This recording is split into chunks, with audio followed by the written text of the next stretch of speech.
You are now watching Believe. Do you believe? All right. Get rid of that. All right. Coming down in 3, 2, 1.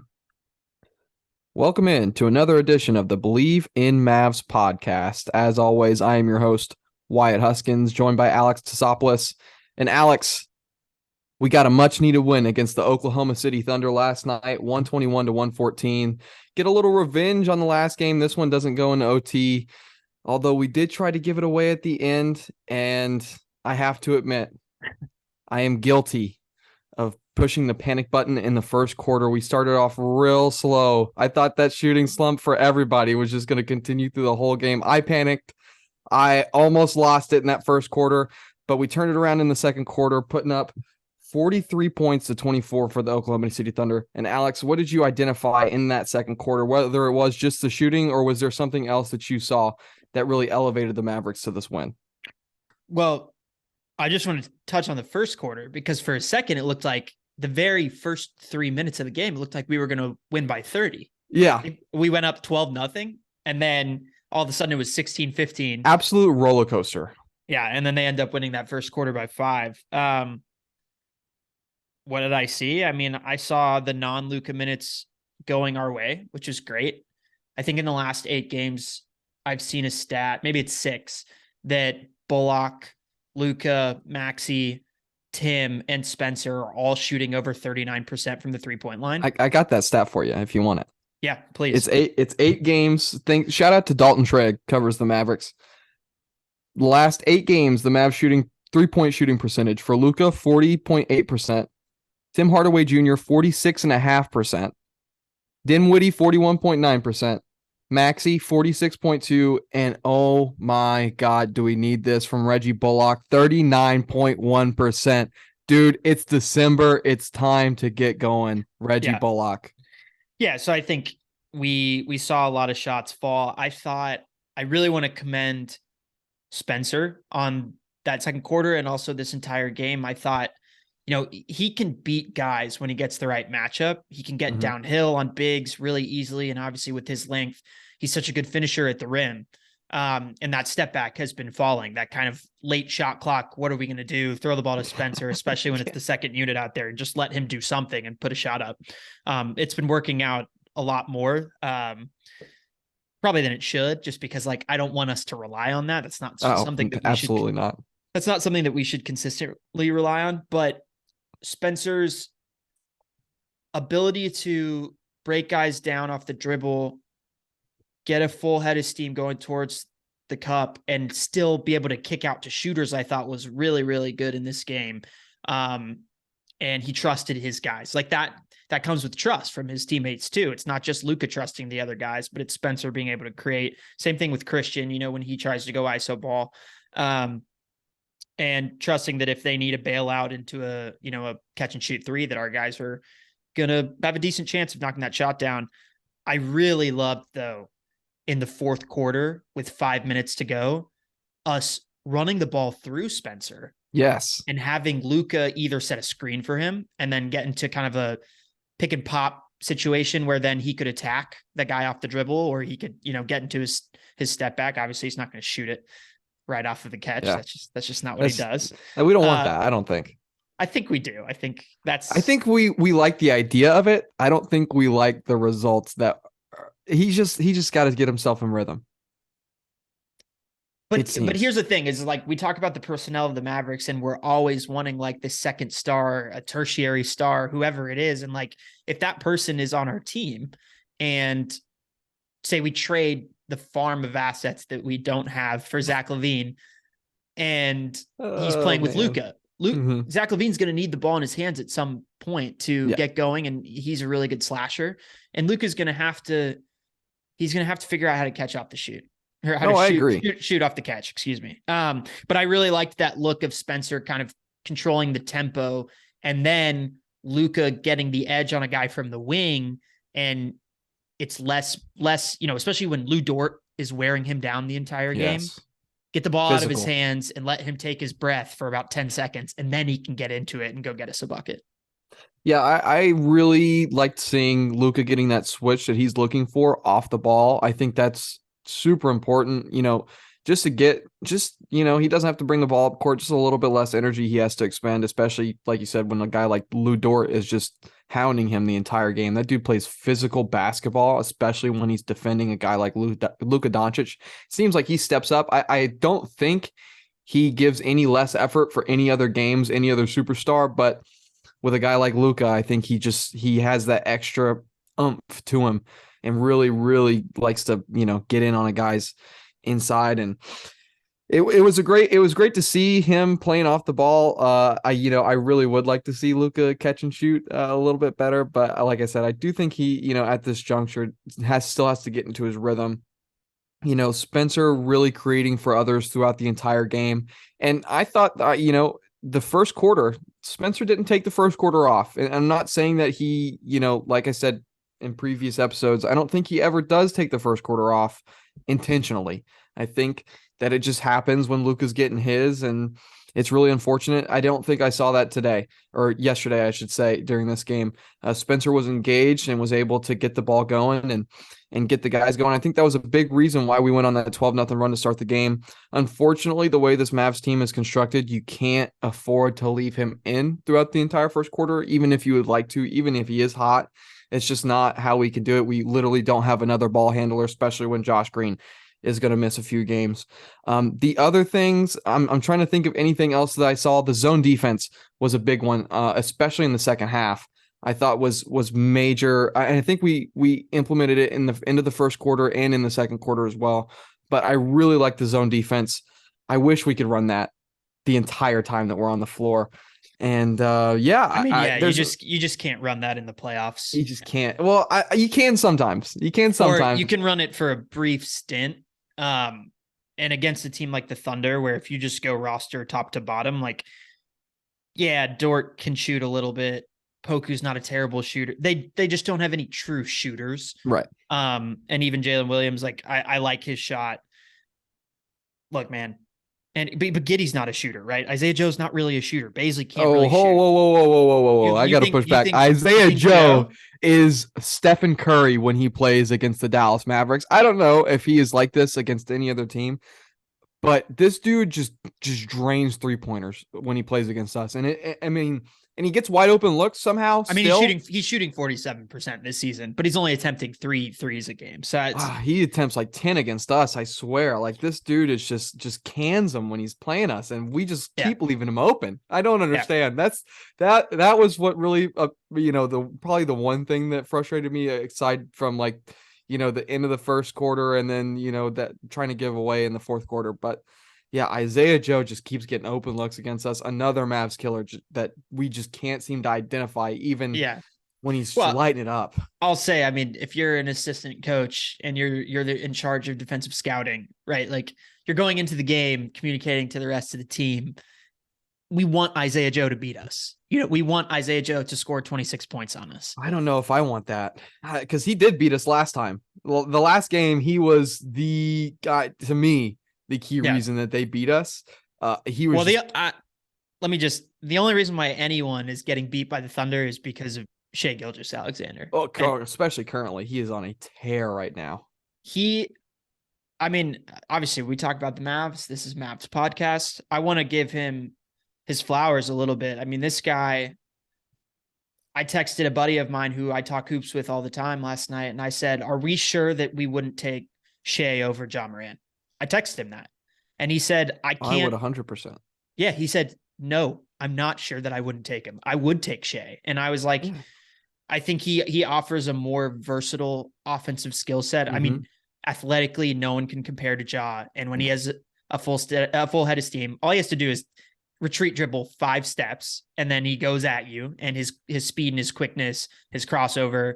And then once he gets into the paint, I mean, Ja, just like Shai, their floaters they shoot them at such a high percentage, and Luka as well. All three of those guys have tremendous floaters. Trae Young, I'll mention him as well in that grouping of. You don't have to. He's got a great floater too. When push comes to shove, those guys are 10 feet, 14 feet away from the basket. They really rarely miss. But Shai, his length defensively, obviously, while I did like Spencer bringing the ball up the court, it got a little dicey there at the end. We had 2 turnovers. Luka had a turnover as well. I liked Maxey out there with our closing lineup defensively for us. He just brings so much. Yeah, he's just so much more active with his length around the rim, protecting it.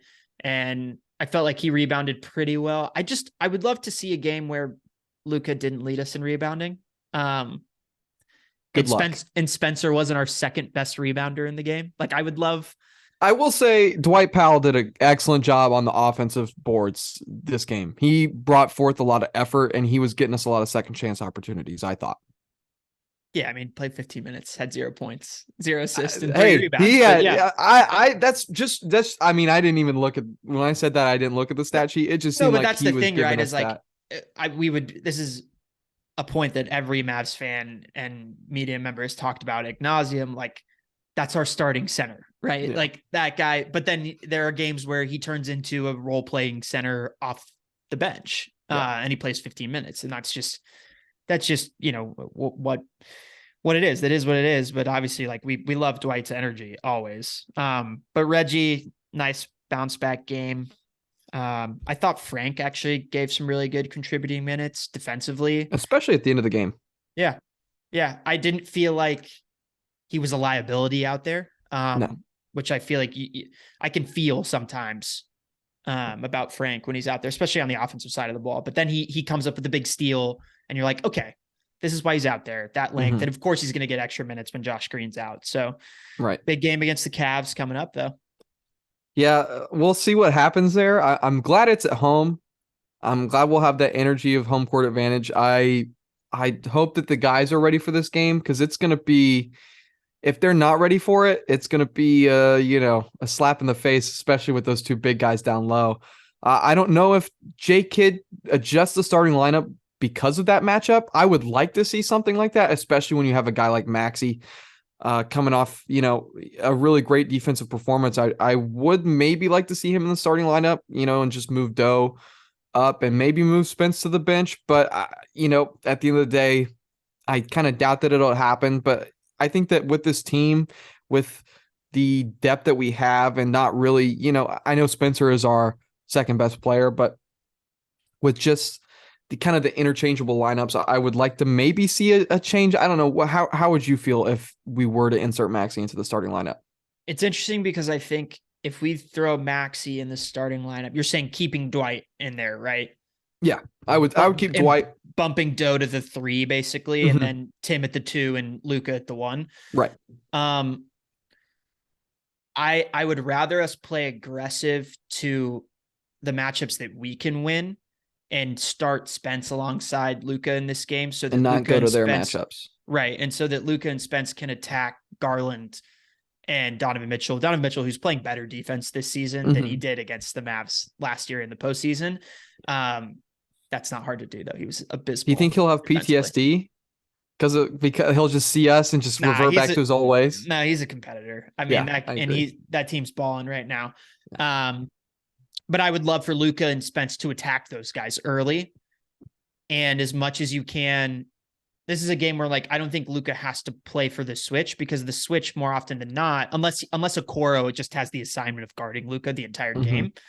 In which case, give Spence the rock early and let him try and put some pressure. I mean, he's got 3 inches on both Mitchell and Garland, even more than that on Garland, I think. I mean, realistically, if you're going to double the bigs for our starting lineup, I'd want to see Wood and Kleba out there to play against these guys. Especially especially bringing Jared Allen out away from the paint. Yeah. But Luka's going to hunt some of that too, right? He's going to bring Dwight into the pick and roll with him, and he's going to try and get Allen out of the paint, Mobley out of the paint. The problem is you take one guy out, the other guy's still there. Yeah. Oh man, I that's what's really concerning to me. Especially when it comes to rebounding, and especially when it comes to defending the paint from those guys. It's going to be an interesting matchup. I really hope that these guys come out with a electric energy that stems from our home court advantage for this game. To pivot a little bit away from active games in basketball, the Mavs are in the rumor mill. A little bit of John Collins, a little bit of Nerlens Noel, a little bit of Bogdonavic. Do you have any interest in any of those three guys, in all three of those guys, or maybe just a couple of them? I mean, Nerlens for nothing. Like, yeah, that's fine with me. He's a better rim protector he's a better true rim protector than anyone on our team. He's not as switchable as Maxey is, but I mean, I think that we could get valuable minutes defensively from him, especially from what I've seen from JaVale this season thus far. Nerlens is 28, JaVale is 36, 37. Do you think that they would take on JaVale McGee? Would we have to attach a second round pick to JaVale in order for them to take him? I don't think they'll take him. Okay. Not with the length of that contract. I wouldn't. Yeah, I was just maybe hoping. There's some hope. That dude is just the worst 7 foot tall. He's just the worst at being 7 foot tall player that I've ever seen from a 7 foot tall player. It's just crazy. I just looked up too. Also, we won't have Josh in this game against the Cavs. Yeah, I think he's going to miss a few more games is what I think I heard yesterday. Which is unfortunate. We're talking about the Pistons. I mean, they're losing Cade Cunningham for the rest of the season. Yeah. That's a big blow for them. And also just as a fan of that guy, I'm bummed that I don't get to watch him anymore this season. Yeah. Shout out though to Troy Weaver, like big shout out. What that guy is doing as a GM, I love. He drafted Ivy, who I think if potential wise could end up being, I wouldn't be surprised if he's the second best player in this draft. I'm not going to put him over Paolo because I think with that guy's size and scoring ability, he's incredibly unique. And obviously Chet was in this draft as well. But I wouldn't be surprised if he ends up better than Keegan Murray and Jabari Smith career-wise down the road. Yeah. Just what he does, putting pressure on a defense, similar to Ja, but in a slightly different way. Incredibly high praise, I know, but they drafted Ivy and then they went and traded and got Duren. And we saw what he did against the Mavericks. He dunked like seven different times against us. Great rim pressure. But then they signed Bogdonovic. And now guess what? Everyone wants this guy. Everybody wants him. Every contender wants him. And it's so smart by them because now they're just going to get more assets, more young assets, probably a first round pick, and really, really savvy move by Weaver. I mean, Bogdonovic is just, he's a pure shooter. Mm-hmm. He can go get his own bucket. We saw, we talked about this, I think a couple weeks ago or like last week at some point. He I thought was the most effective scorer and player in that Utah Mavs series last season in the playoffs. I know he had that miss at the end of that one game and it was a wide open shot, but we had a hard time stopping him. We always do. Yeah. I just don't think that in that series, his defense was up to what Utah would have liked. And, Royce O'Neal was the best defender on their team. I mean, what? Yeah. He's just shoving guys. So. Dude, what a dirty player. I can't stand Royce O'Neal, especially after that series. And he did it again this year when we played them. Yep. But I don't know. Bogdonovic would be great. I would love him. I just don't know what we'd have to give up. And then I don't know if the front office would be willing to get rid of a first round pick for Bojan. Maybe they are. Maybe they're ready to pull the trigger. I just don't know if he moves the needle enough. Like, I think we need significantly more talent. As much as I do want Bogdanovich, I think we would need someone more talented in order to give away any kind of first round draft pick that we would be able to. You know what I mean? Bogdanovich is a guy that, like, if I'm the Celtics last year, yes, prior to the Gallinari bringing him in, like, I'm looking for a guy like Bogdanovich to kind of come in and replace what they had with Fournier. But they already have Brown. They already have Tatum. They already have Marcus Smart. Like, we don't have those guys. Exactly. He's like if he's your fourth best player, you're in a really good position, I think. Yes. And then the Collins situation is interesting because it just depends on how much you like Wood, because he's in that deal. Yeah. Oh, absolutely. What do you think about that? Yeah, I thought when I saw the Collins rumor yesterday, I started thinking about would I rather have C. Wood, would I rather have John Collins? I mean, they play really similar, right? So I think that you have more confidence in John Collins' shooting ability and his rim running. I think that at times, while Seawood is obviously a great lob threat, you would like him to be more of that. I think he likes to look for his own a little bit too much on those pick and rolls. And maybe it's just, hey, Luka's going to go score the ball. You don't really need to run, but Dwight Powell doesn't do that. So gosh, and I think that John Collins is probably a little bit better of a defender. Just one-on-one defense. Like I said, I think Wood one-on-one with anybody is pretty atrocious. Yeah, neither are great defenders. Obviously. No, neither are great. Seawood probably better weak side defender than John Collins. John Collins a little bit better one-on-one defender. I think that you would insert John Collins into the starting lineup compared to Seawood probably staying on the bench for this team. Yeah, I think if you made me choose, I'd probably pick John Collins. Just because I think there's a little bit more potential playing with Luka a little bit better, and he's younger and he's on a multi-year deal. So I probably pick John Collins. Now, if that involves trading more than potentially like one first round pick, I don't know. That's kind of tying my hands behind my back. I really don't want to give away more than one first round pick, but at this point, I don't think you have much of a choice if you want to get a guy like John Collins or a guy who's going to be significantly, a significant addition to this team that could actually push us to being a championship contender. But I don't know. What do you think? Would you rather have Collins or a Seawood? Well, I hate to be a bit of a prisoner of the moment here, but like Collins is playing pretty terribly right now. Pretty bad. He's shooting like 21% from three on like 3.5 attempts per game. So I agree with you. Like, do I think he's a better shooter, a smoother shooter? Does it look better than Seawood's? Yes. But what's Christian shooting from three? I mean, it's not been that bad. He's shooting 40%. Like, he's shooting, and he's averaging about 4 more points. I agree. I think Collins would be in the lineup immediately, in the starting lineup immediately. It feels like he'd be a great player to pair alongside Luka. Mm-hmm. They do have a similar skill set in some respects, but the speed of Collins, the jumping ability, he's a different athlete, right? Yes. He has less length. He can't do the Euro step dunk over guys like Seawood can. Nobody in like that's big can do the Euro step like Seawood, I don't think. Well, Giannis, but yeah. Yeah, well, okay, that's fair. My bad. That's on me. That's on me. He does like the Giannis light move, basically, is what it is. I don't know. It's just like I feel like we need to wait. We got to wait and see because Wood has more. He has another place to take it to, I think, within this system. And if we bring Collins in, there's an entire, like, we got to get used to him. We got to get used to him in the locker room. We got to get used to him on the court. We had an off season to do that with Seawood. He was in Vegas with our guys sitting and watching the young guys. I also already have seen him.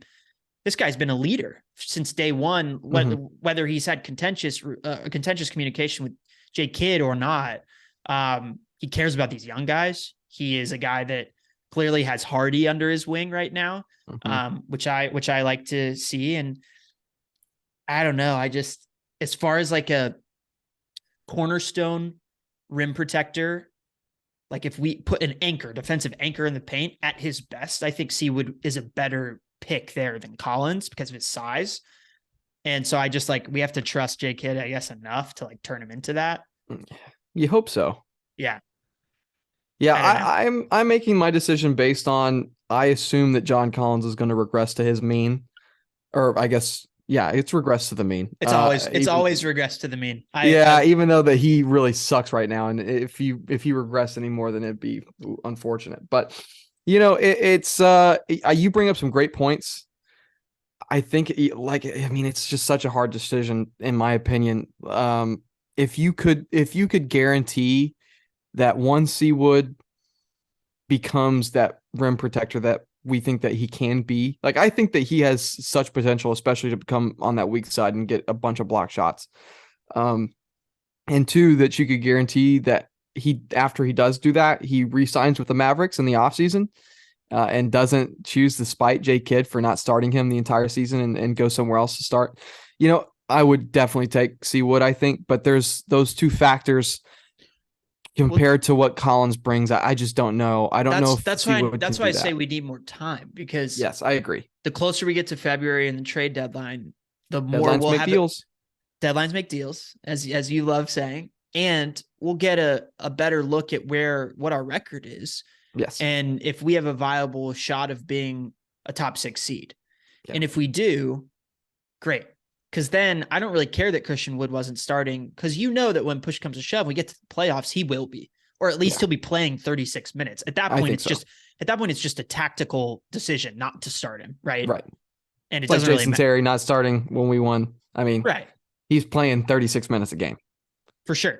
So I think we got to wait and see. And I also, Collins is a guy that has always played with Trae Young, and Trae Young makes other guys better around him, especially now, the current version of Trae Young. Mm-hmm. The first 2 years, I think he was a little trigger happy, but he is an excellent passer. He's one of the best passers in the league. And we've seen Christian Wood operate with James Harden, but we've also seen him operate with no point guards, and he's able to get his own bucket. And I think that I can work with that. And I know that, and I've seen that thus far when he's been out there at the second unit. I can't say the same for Collins. Right. Like, for whatever reason, I feel more comfortable with the second unit where my two scorers are Spencer Dinwiddie and Christian Wood than I would if John Collins is with him on that second unit. Now, do I think that John Collins would probably flow better, like with Luka in the starting lineup? Yes, I do.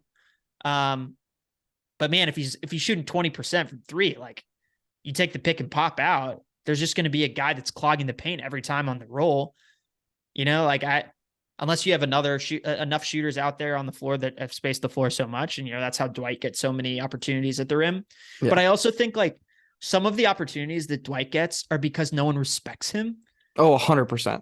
100%. You know what I mean? Like, and they just put so much pressure on Luka that it's like, no, Dwight Powell can make a shot within 8 feet of the hoop. Like, he's actually incredibly high percentage at that. One of the best in the league. Yes. Dwight Powell is not only disrespected by his peers, but by the Mavericks fan base at times.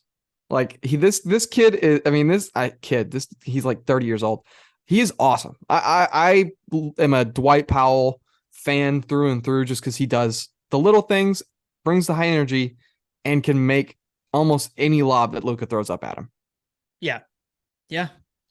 And he's a pretty solid free throw shooter too, as a big, which, thank goodness we hit some free throws in this game. That was much needed. Yes. And they were practicing free throws today at the end of practice, from Callie Kaplan. I think she videoed it and posted on Twitter, made sure everybody knew that, yes, they are practicing their free throws. They promise they are doing it. Shout out Callie. Love that. Yeah. So I think my gut check is Seawood, hold on to him. I'm good on Collins for now. If we can get Nerlens for anything less than a second round pick, like, I'm cool with that. Do it. I don't want to give up draft capital for him. Bogdonavic, I don't know. That's where that one's tough for me. Yeah, I agree. I think that, but I don't think we need to, like you said, rush to a decision. Like, dude, we got so much time. There's so much time to figure this thing out. I brought up the trade rumors because they're actively happening. It's fun to talk about. It's fun to imagine this team getting better, because we really do need to get better. I think that we will internally and externally get better by the time March rolls around. I think if you were to trade for Collins, I think you'd absolutely have to trade for another big man, for a center that can rim protect. I think that's already, a priority for us, as it shows with Nerlens Noel. But at the end of the day, I would like to dismiss all 3 of these guys and get better internally so that we can trade for another ball handler. I think that's my end goal. I think we do need that third ball handler. I think that should be the top priority. While Nerlens Noel, if we can get him for nothing, absolutely bring him aboard, play him 10, 15 minutes. Hopefully, we never see JaVale McGee on the floor again if he does come to this team. And we can use our actual assets to get a third ball handler. and improve the backcourt because, Luka and Spencer at some point need some help. And it's just got to happen. I love both those guys, but they do need some help in handling the ball. I think that's going to wrap it up for this episode of the Believe in Mavs podcast. Alex, do you have any last words for the people? No, I don't think I do. I'm wearing this Hogwarts hat though. Shout out Hogwarts, dude. What's your house, man? What's your sorting house? I think I've taken the quiz one time. I don't remember what it was, but I like to imagine myself as a Ravenclaw just because I like to think things through and really you like to imagine yourself as a Ravenclaw. I don't think many people say that, and that's good on you for not picking a house that's not Gryffindor. That's to me is just so lame. That's like the automatic pick. It's like the protagonist of the beloved book series and movie series was a Gryffindor. So I certainly get why a lot of people would want that and aspire to be that when they took this dumb. But you got to know yourself. You got to know yourself if you're gonna pick your own house. You can't pick it's just that's me. No, yeah. So I like to imagine myself as a Ravenclaw because I like riddles. I think I'm a pretty smart guy. Maybe not. Maybe the listeners disagree when they hear my takes on the Mavs, but to each their own, I should say. That's going to do it for the Believe in Mavs podcast. Until next time. Peace. Thank you for watching Believe. You can find more great content at Believe.com. That's BLEAV.com. Do you believe?